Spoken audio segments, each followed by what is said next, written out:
সফল হতে গেলে তোমাকে নিজের বিরুদ্ধে যুদ্ধ করতে হবে, নিজের মনের বিরুদ্ধে যুদ্ধ করতে হবে। তো তোমাকে যদি এই মনের বিরুদ্ধে যুদ্ধ করার জন্য 3টা অস্ত্র দেওয়া হয়, সেই 3টা অস্ত্রের মধ্যে প্রথম অস্ত্র হবে সেলফ ডিসিপ্লিন, দ্বিতীয় অস্ত্র হবে সেলফ মোটিভেশন, তৃতীয় অস্ত্র হবে সেলফ ইমপ্রুভমেন্ট। তো আমরা যদি একটু সুন্দর করে এটাকে ব্যাখ্যা করি যে তুমি একটা নির্দিষ্ট লক্ষ্যে পৌঁছাইতে চাচ্ছ, একটা নির্দিষ্ট জিনিস তুমি অর্জন করতে চাচ্ছ, সেই জিনিসটা অর্জন করার জন্য অবশ্যই তোমাকে পরিশ্রম করতে হবে। এখন সারা দিন রাত 24 ঘন্টা পরিশ্রম করলেই কিন্তু হয় না, তোমাকে নিয়ম মেনে পরিশ্রম করতে হবে। তোমাকে বুঝতে হবে ওই জিনিসটা পাওয়ার জন্য আমার আসলেই কি লাগতেছে, আমি আসলে কোন রাস্তা ধরে আগাবো, কোন রাস্তায় কতক্ষণ আমি হাঁটবো, কোন রাস্তার মধ্যে কিভাবে আমি হাঁটবো।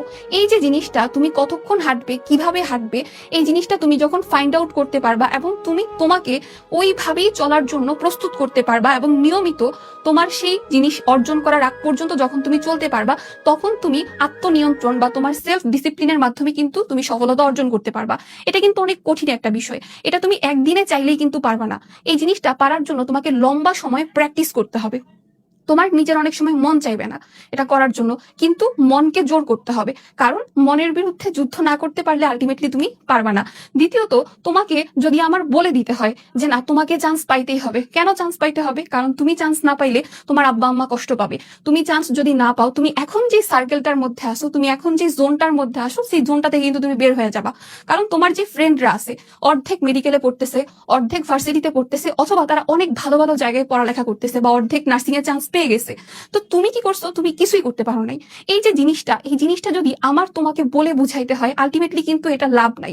মোটিভেশন জিনিসটা নিজের ভিতরে রাখুন, যেটা তোমাকেই জ্বালাইতে হবে, তোমাকে বুঝতে হবে আমি চান্স না পাইলে আমি কখনো সামনে আসতে পারবো না, আমি কখনো জোর গলায় কারোর সাথে কথা বলতে পারতেছি না।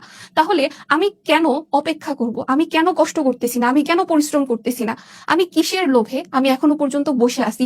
এই জিনিসটা তোমাকে বুঝাইতে হবে নিজেকে, যে তুমি কষ্ট করো, তুমি নিজে যদি শুরু করতে না পারো তুমি হেরে যাবা। একা শুধু হারবা না, সবাইকে নিয়ে হারবা। তাহলে সেলফ মোটিভেশন জিনিসটা তোমার নিজের মধ্যে নিজেকে নিয়ে আসতে হবে। অন্য কেউ কিন্তু তোমাকে এই জিনিসটা বলে বুঝাইতে পারবে না। অন্য কেউ তোমাকে অনেক কথাই বলতে পারে, ওই কথা তোমার এক কান দিয়ে ঢুকবে, অন্য কান দিয়ে বের হবে, কিন্তু যেটা তুমি নিজে রিয়েলাইজ করতে পারবা সেটা কিন্তু তোমার মাথায় সব সময়ের জন্য সেট হয়ে যাবে।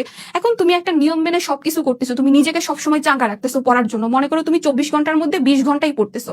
এখন তোমাকে যদি আমি 20 ঘন্টা পরে প্রশ্ন একটা করি, সেই প্রশ্নের মধ্যে তুমি উত্তরটা আকাশে বাতাসে খুঁজতেছো, এটা কিন্তু খুব ভয়ানক একটা বিষয়। তাহলে তুমি যখন সেলফ ডিসিপ্লিন আর সেলফ মোটিভেশন এই দুইটা জিনিসকে আয়ত্ত করতে পারবা, তারপরে